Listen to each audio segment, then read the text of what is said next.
gustazo tenerte aquí a nuestro más reciente premio Alfaguara. Mucho Bienvenido. gusto, Toño, de conversar contigo. Pues iniciaré con una pregunta que mientras iba leyendo el libro tenía muy presente. ¿Cuál fue el primer contacto, el primer acercamiento que tuviste con esta historia? ¿En qué momento llegó? ¿Lo leíste? ¿Estabas de viaje? ¿Cómo te enteraste que hubo un tal Basilio que le llamaron el matabúlgaros y que regresó a este ejército y se te ocurrió la idea de darle vida a estos personajes? ¿Cómo fue ese primer acercamiento? ¿Hace cuánto tiempo fue? Sí, fue hace ya, calculaba yo a veces 16 años o quizá un poquito más, en un trabajo enciclopédico de historia, que no sé si los llegaron a tener en Gandhi, se llama Historia de la Civilización de Will Durant. Sí, sí, Y, sí. y por ahí creo que el tomo 3 habla de la época medieval, el 4 más bien.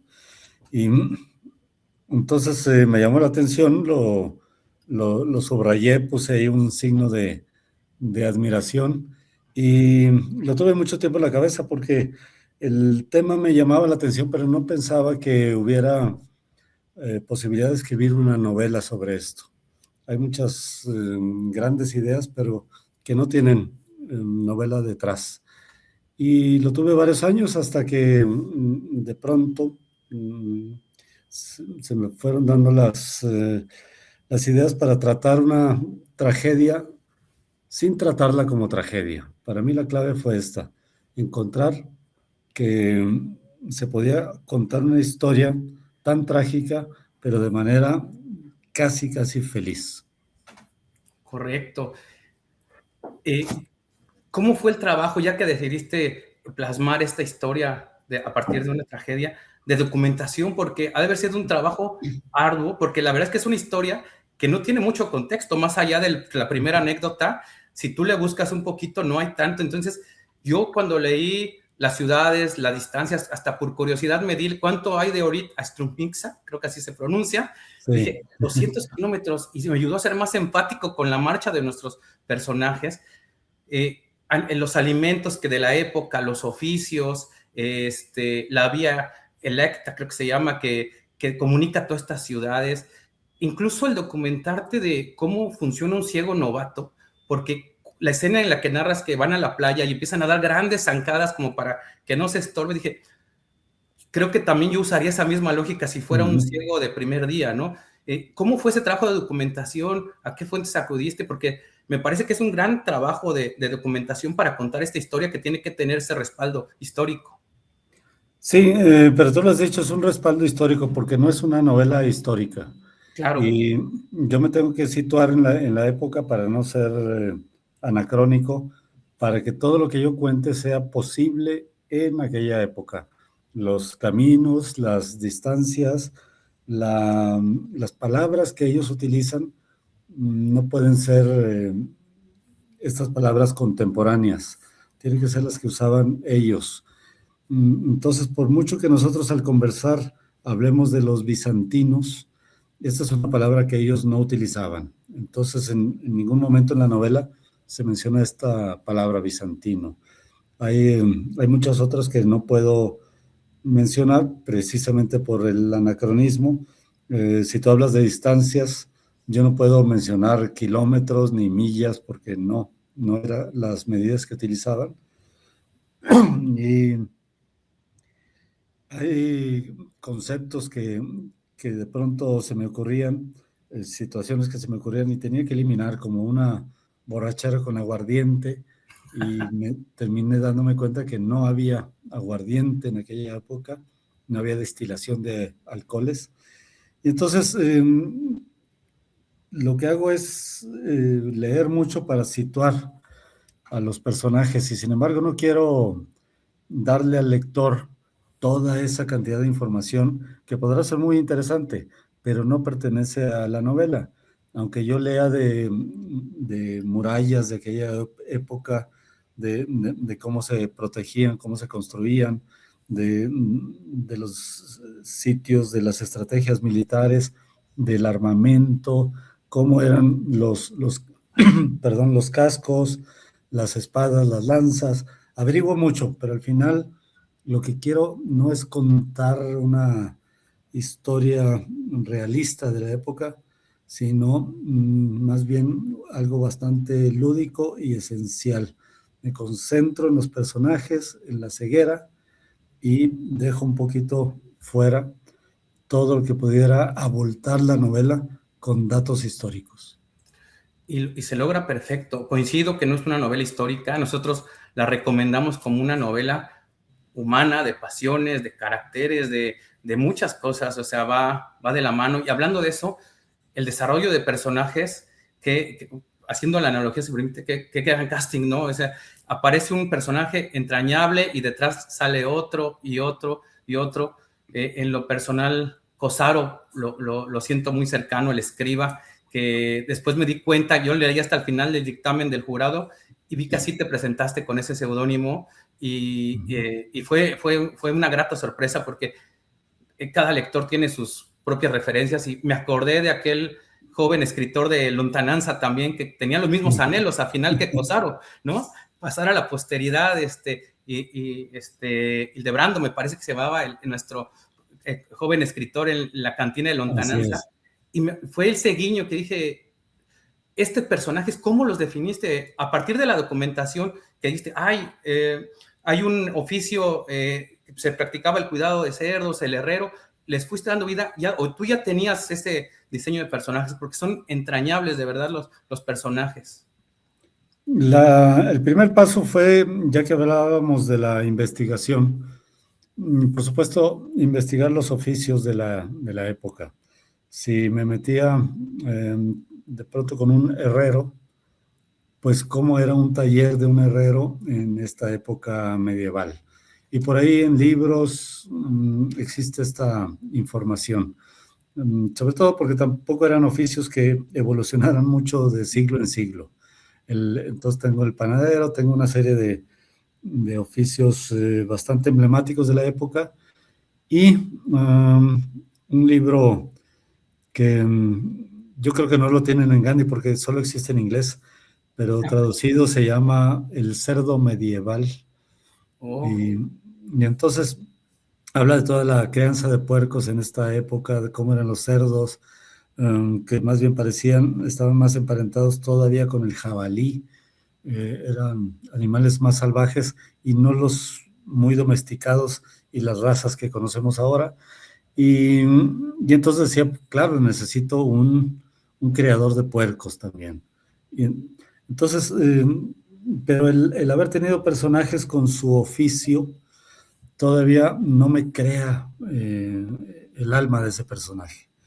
La idea era cada uno como después de la batalla se va con ojos, llega sin ojos y cómo retoma su vida anterior. El herrero, cómo retoma su vida.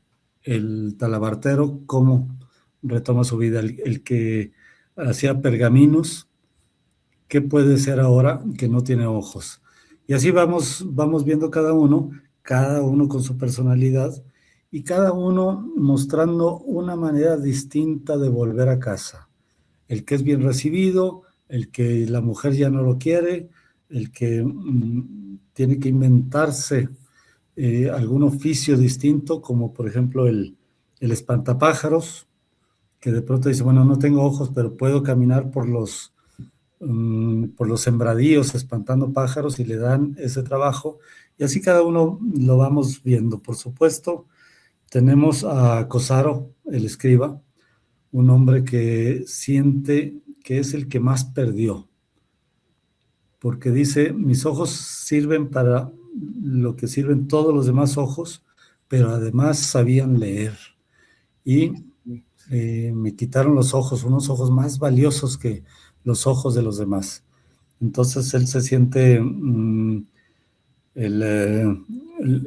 que más le robaron su pasado, su oficio.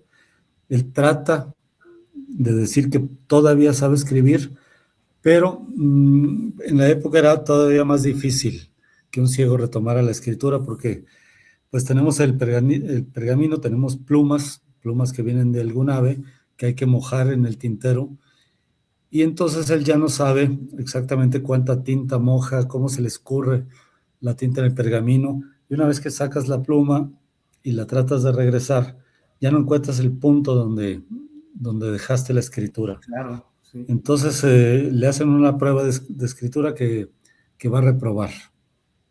Y de ahí viene una sensación de angustia, porque él piensa que se tiene que escribir la historia de los ciegos, pero ya no hay nadie que la escriba.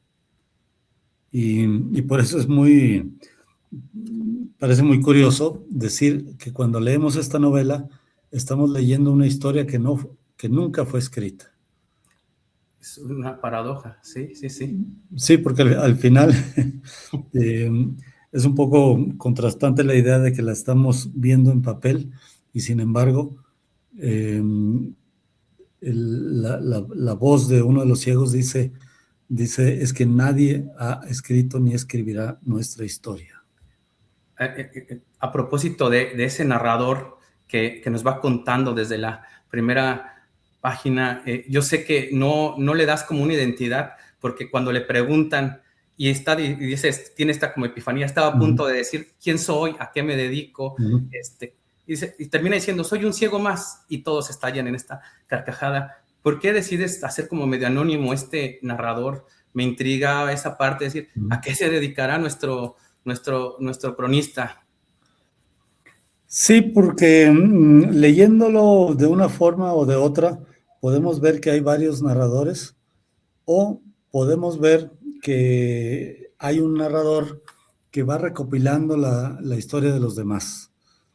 Es imposible que el narrador haya estado en todos los lugares. El narrador, no, si yo te cuento cada historia de cómo iban llegando los ciegos a casa, pues él no estaba detrás de ellos para verlo. Entonces, uno empieza a notar que o hay varios narradores o a un narrador es el que te empieza a contar lo que le contaron. Incluso el narrador ciego cuenta algunas cosas que tienen que ver con la vista, que solo se la pudo contar a él alguien que tenía ojos. No son muchas, pero a veces aparecen los ojos. Y con esto yo quería que la historia de los ciegos fuera una historia que se notara que se va contando, en la misma novela se va contando la historia, y entonces ya no tenemos un narrador, sino que tenemos la creación de una leyenda de los ciegos. Y las leyendas, ya lo sabemos, no siempre son fidedignas, a veces nos exageran las cosas, a veces la cuentan distinto, pero cualquiera que de niño jugó al teléfono descompuesto sabe que cada vez que se pasa una historia de boca en boca va cambiando. Y al final toda leyenda tiene un origen, tiene una verdad que está por ahí. Y esto lo digo porque quien lo lea va a notar que no es un texto realista. Tiene su dosis de historias un poco llegando a la fantasía. Un oftalmólogo, siempre he dicho, me diría, es que las cosas no son así. Y yo puedo decir, bien que no sean así, pero así se cuentan. Claro. Y entonces ahí es donde me empiezo a tomar libertades con lo que sería, contra lo que sería el estricto realismo. Regresando un poquito a Cosaro, porque es un personaje que me gustó mucho, cómo le pesaba. Decía, lo último que escribí fue relativo a unos garbanzos, ¿no? ¿Cómo es posible que le pesaba esta posteridad? Se le preocupaba que el abecedario cirílico era muy nuevo y él quería impulsar las grandes hazañas, etcétera. Pero hay una frase que me gustó mucho, que fue inevitable pensar que estaba David Toscana atrás de esto, cuando dice plasmar del alma al pergamino. Eso me gustó y como te decía, cuando vi el seudónimo con el que participaste, este personaje siempre estuvo en tu mente, siempre estuvo presente y para que girara los demás en torno, o fue saliendo también como fue avanzando la historia. Sí, este es un personaje que es esencial en la historia. Si tú has leído otras cosas mías, sabes que al mismo tiempo que cuento una historia, también estoy pensando en la literatura y en el proceso de contar las cosas. Sí, Lo has visto en El último lector, lo has visto quizá en El peso de vivir en la tierra. Entonces, está no solo presente lo que se cuenta, sino la propia literatura.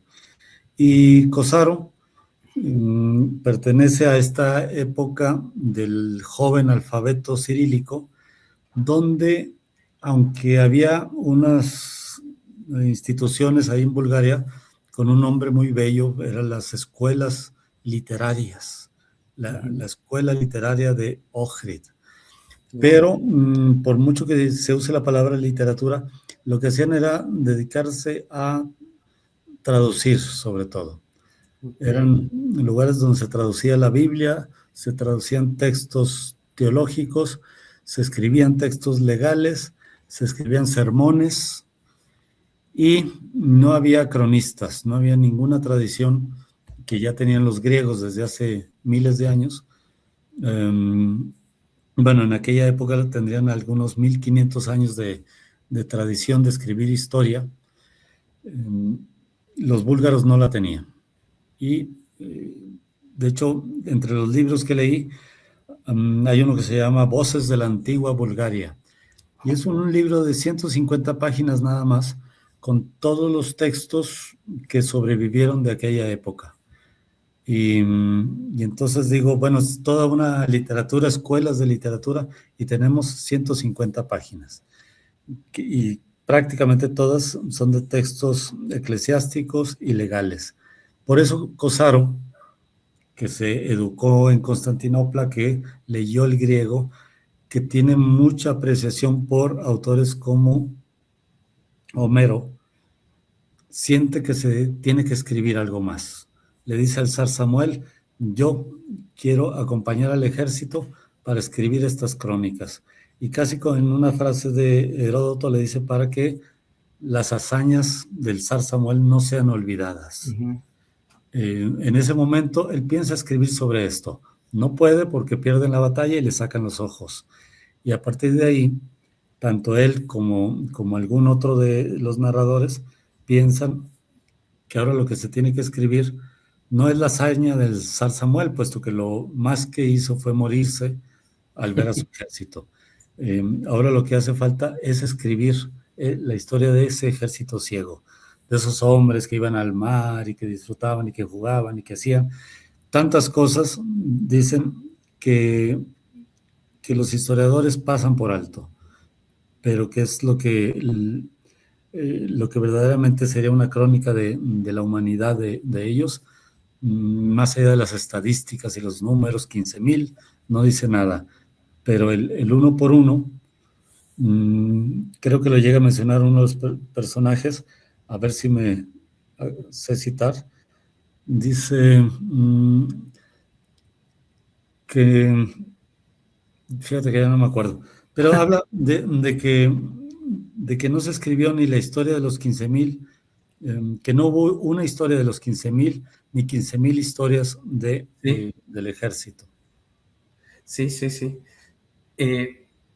Hablando de la historia en sí, se necesita mucho oficio para abordar, como dijiste al principio, con este humor negro, con esta sátira, una tragedia. Estamos hablando, partimos de una tragedia y se necesita un gran oficio, porque el humor negro sabemos que está presente en tu obra, como dicen los que ya estamos familiarizados con este humor, pero creo que en este libro es más constante que en otros, o sea, casi en cada capítulo te encuentras algo. La primera página te habla de las tribulaciones de cuando piensa, si reencarna un ahogado en el mar, se volverá a ahogar. Y ya desde ahí dices, gran pregunta, tiene razón, ¿no?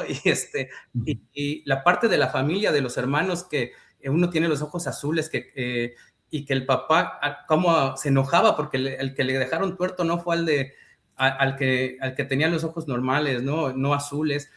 Los diálogos que tienen alusivos a la ceguera, es un humor negro tremendo, muy bien elaborado. El tema del ciego que predice, y mis hijas, una acabará en el monasterio y otra en el burdel, y en el entierro están los dos representantes esperando a ver de dónde cae cada una.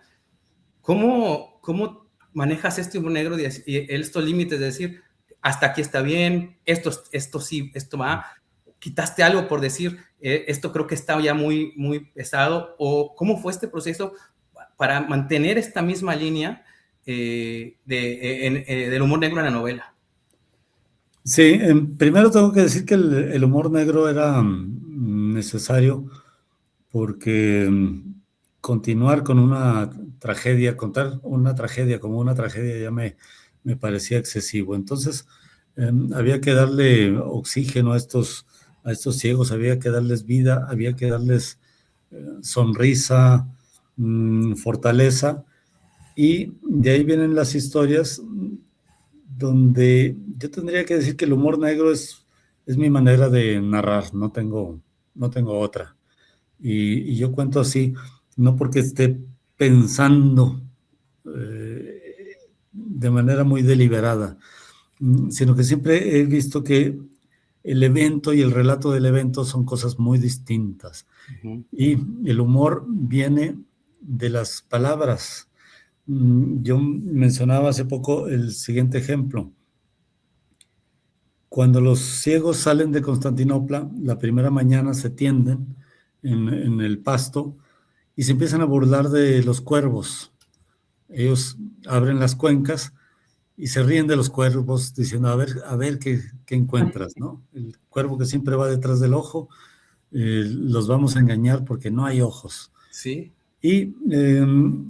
Pero ¿qué pasa? Que se está relatando con palabras, porque si nosotros tuviéramos la oportunidad de estar ahí y ver cuervos picoteando cuencas, pues ni tiene gracia, más bien es algo repulsivo, y nos maravilla la literatura precisamente porque las palabras tienen esta capacidad de transformar los hechos en algo muy distinto, emocionalmente muy distinto.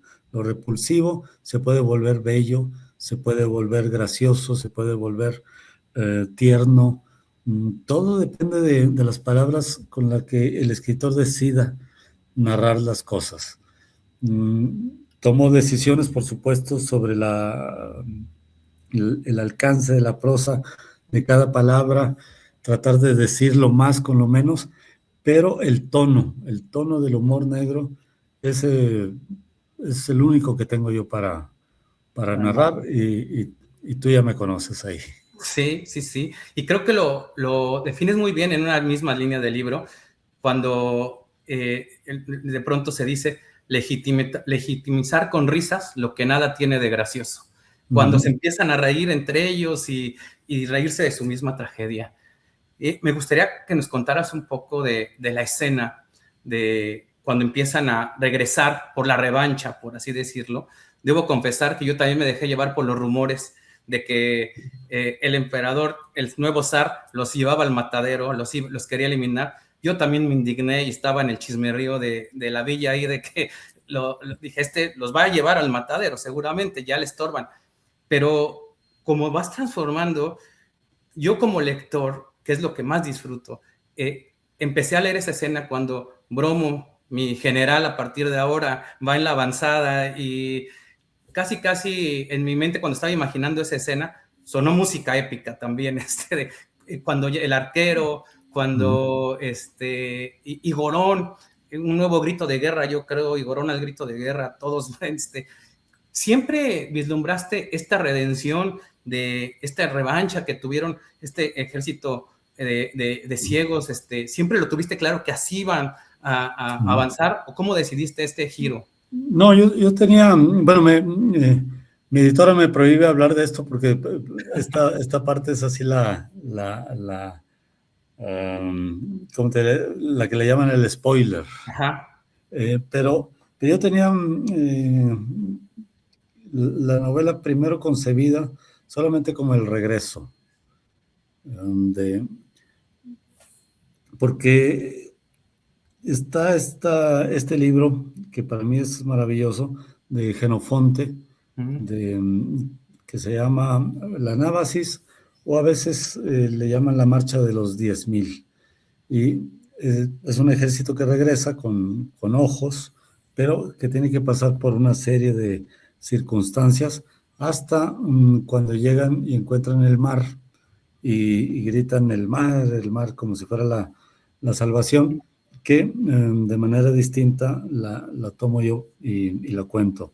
Entonces, estaba la parte del regreso, bueno, de la caminata hasta llegar, estaban el regreso a casa, estaba la circunstancia de la prohibición de la ceguera, y luego, pero cada una venía espontáneamente una vez que trabajaba cada uno de los pasos. Nunca me dije desde el principio qué va a pasar. En todo momento, las novelas las he pensado como un descubrimiento donde tengo que escribir una primera frase para saber cuál es la segunda y para saber cuál es la tercera. Casi nunca, cuando escribo, sé dónde va a terminar la novela. Esta novela, cuando yo la comencé, pensé que iba a tener más de 1000 páginas, porque cuando la concebí en la cabeza, con tantas historias, con tantos ciegos, con tantas posibles aventuras, pensé que se iba a alargar. Y al final, yo mismo estuve sorprendido de que fuera, creo que había 239 páginas en el libro, y con letrita no pequeña, sino grande. Entonces, vi que el audiolibro se lee en 5 horas y tantos.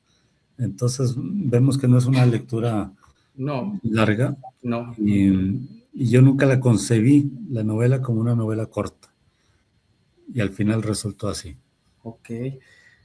Me gustaría, ya casi para terminar, hablar de los personajes que también le dan mucho sentido a la historia, que no están ciegos, como Moscono, el judío, que de entrada ve como un área de oportunidad, vender los ojos, tiene la epifanía cuando ve el compañero que hace los ídolos, etcétera, y acaba haciendo obras maestras de ojos, con sentimientos, viendo el mismo Igorón, los ojos que se queda, etcétera. Moscono siempre estuvo también presente en esto, fue saliendo ante la necesidad de darle ojos al ejército que regresaba. Sí, Moscono también aparece de manera un poco espontánea. Por supuesto, tú sabes quién es Miriam Moscona. Sí. Entonces es un poco el homenaje a Miriam, que es de origen búlgaro. Ok. Entonces aparece el judío Moscono vendiendo estas especies de canicas, que en algún momento él quiere ser un artista y en algún momento él quiere ser un productor más comercial.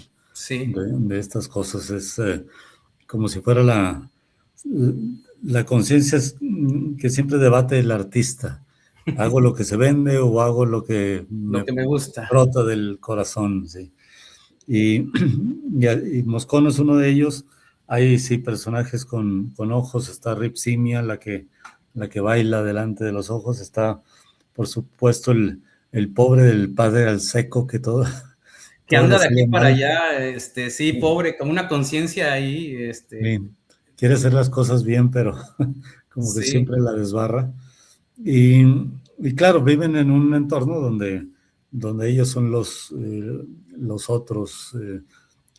Por ahí hay el mismo zar, Gabriel Radomir, que es el hijo del zar muerto. Entonces, claro, hay muchos personajes que tienen ojos. Están las prostitutas del burdel, que también los ciegos tienen que tantear a ver cuál es la más apetitosa, porque ya no la ven. Y si por ahí nos vamos a encontrar un montón, pero por supuesto que el peso específico está en los ciegos, el titiritero, que está el pobre de ¿cómo se llama? El impertinente. Y el impertinente, qué mala suerte tiene, sí. Panteleimon, el impertinente. Sí. Entonces, por ahí van saliendo los personajes y componen esta historia que, que de algún modo, por ahí dice hasta la contraportada que es coral, pero no es un coro que esté cantando lo mismo, es un coro con contrapuntos, con distintas voces, hay bajos, hay altos, hay formas de siempre estar entonando algo distinto, pero coral finalmente porque vienen formando un todo. El padre Aleco se ganó mi respeto al final, en la última escena, cuando está leyendo en el funeral y Sí. honra al ciego lector, que me parece un gran personaje. Ahí creo que entendí la esencia del padre, del sacerdote. Cuando lee y termina diciendo la epístola como la leía el ciego lector, como los crímenes que él contaba. Gran personaje también, ese ciego lector. Sí, y de algún modo él es portador de algo que ocurría. El cristianismo era todavía joven entre los búlgaros Sí. y había muchas dudas sobre en qué hay que creer. Los bizantinos ya tenían toda una 1000 años bueno, algunos 700 años de cristianismo y ya más o menos tenían claro, pero los búlgaros casi tenían que consultar con los bizantinos y a veces estaban en guerra con ellos. ¿Qué creemos? Si Dios si, si Cristo es el Hijo de Dios, fue antes o fue después, todas estas dudas que importaban en aquel entonces y que ahora a nadie le preocupa. Claro, pues creo que con esto vamos cerrando, David. Quiero agradecerte tu tiempo, tu espacio, tus palabras en nuestra revista Le Más. Y pues nada, disfrutamos mucho esta lectura y cuenta con que la vamos a estar recomendando en nuestras librerías. Pues muchas gracias. Yo estaré visitando, como siempre, tus librerías porque ahí es donde nos alimentamos. Muchas gracias. Nos estamos viendo y muchas gracias por estas letras. Ándale, pues un abrazo. Hasta luego.